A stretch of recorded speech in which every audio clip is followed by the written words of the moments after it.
दरम्यान अजितदादांच्या राष्ट्रवादीच्या मंत्र्यांच्या प्रतापामुळे सरकारच्या डोक्याला ताप झालाय।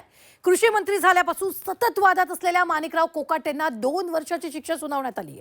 माणिकराव कोकाटे, धनंजय मुंडे, पार्थ पवार यांच्या प्रकरणांमुळे सरकारच्या प्रतिष्ठेला बट्टा लागल्यासारखं झालेलं आहे। पाहूया।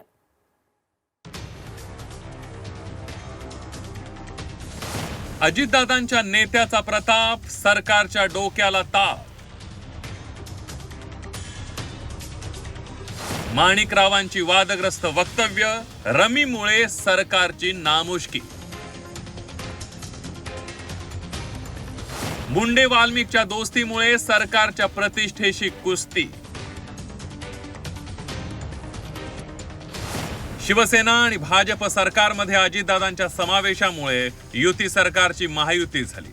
सरकारला मोठं बहुमत मिळाल्यानं सरकारला स्थैर्यही आलं, पण राष्ट्रवादीच्या मंत्र्यांवर झालेल्या वेगवेगळ्या आरोपांमुळे सरकारची वेळोवेळी अडचण झाल्याचं पाहायला मिळालं।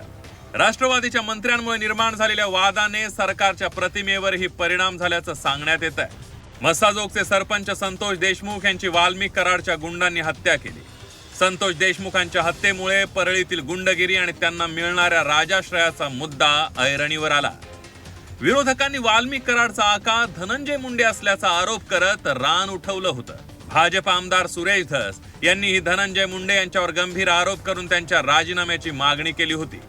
2 कोटी रुपये हे 2 महिन्यापूर्वीच 50 लाख रुपये दिले गेलेत ना। 1.5 कोटी रुपये राहिलेत। 1.5 कोटी राहिलेत तर हे माणसं कोणी पाठवले? हे डायरेक्ट आकांनीच माणसं पाठवलेत ना।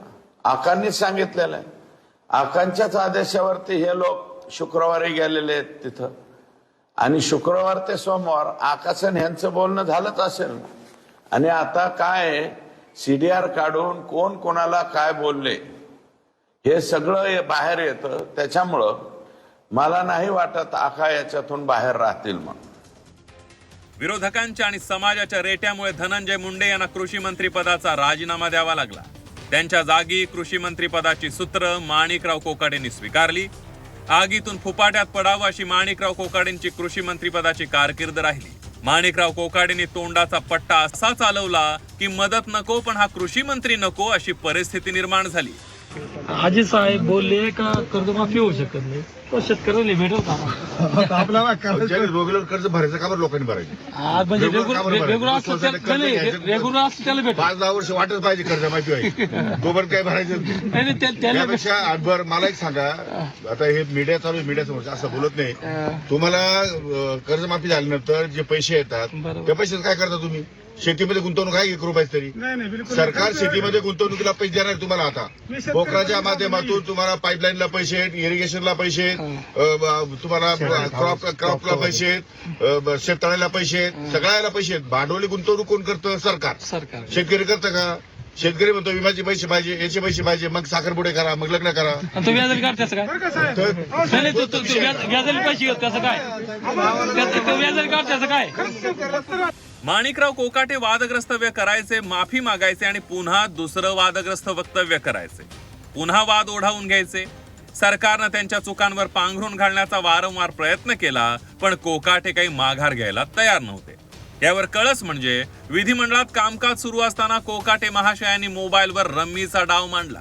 जेव्हा त्यावरून गदारोळ झाला आणि मग त्यांनी नेहमीच्या स्टाईलनं सारवासारव केली। विषय असा आहे की वरच्या हाऊसला बिझनेस असल्यामुळे मी वरती बसलेलो होतो आणि हाऊस जनरल अर्जंट झाला असावं म्हणून खालच्या हाऊसला काय बिझनेस चालू आहे हे पाहण्यासाठी मी मोबाईल ओपन केला होता।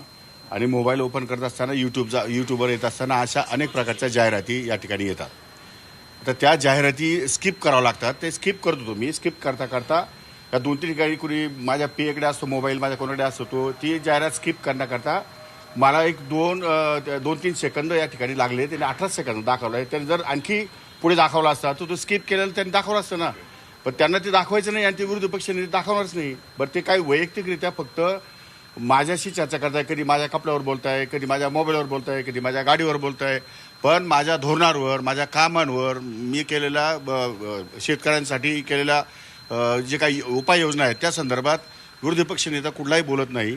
त्यामुळे माझं काम पारदर्शी आहे, माझा स्वभाव स्पष्ट आहे आणि असं कुठल्याही प्रकारचं हाऊसमध्ये बसू नये अशा प्रकारचे नियम मला माहिती आहे आणि तिथे कॅमेरे चालू असतात. मी कशाला बसेल असं गेम खेळत. सरकारच्या प्रतिमेचं जे काही व्हायचं होतं ते झालंच. शेवटी माणिकरावांना घरचा रस्ता दाखवण्याऐवजी क्रीडा मंत्रीपद देण्यात आलं. पण वाद आणि माणिकराव हे समीकरण झालं होतं. घराच्या जुन्या प्रकरणात माणिकरावांना शिक्षा झाली. आता त्यामुळे सरकारच्या प्रतिमेवर आणखी विपरीत परिणाम झालाय. हे झालं अजितदादांच्या मंत्र्याचं. अजितदादा स्वतःही काही कमी नाहीये. त्यांनीही वेळोवेळी वादग्रस्त वक्तव्य करून नवनवे वाद ओढवून घेतले. त्यांचा मुलगा पार्थ पवार यांच्या कंपनीने पुण्यात कोट्यावधी रुपयांचा जमीन व्यवहार केल्याचा आरोप झाला. झी 24 तासने हे प्रकरण उघडकीला आणल्यानंतर सरकार म्हणून फडणवीसांना यावर स्पष्टीकरण देण्याची वेळ आली.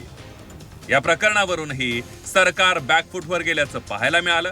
त्यामुळे अजितदादांच्या राष्ट्रवादीमुळे सरकार भक्कम झाल्याचं चित्र असलं तरी विरोधकांना आरोपांचे दगड भिरकावण्यासाठी राष्ट्रवादी सॉफ्ट टार्गेट मिळालंय. राष्ट्रवादीच्या मंत्र्यांच्या उठाठेवींमुळे सरकारच्या डोक्याला मात्र ताप झालाय. ब्युरो रिपोर्ट, झी 24 तास, मुंबई.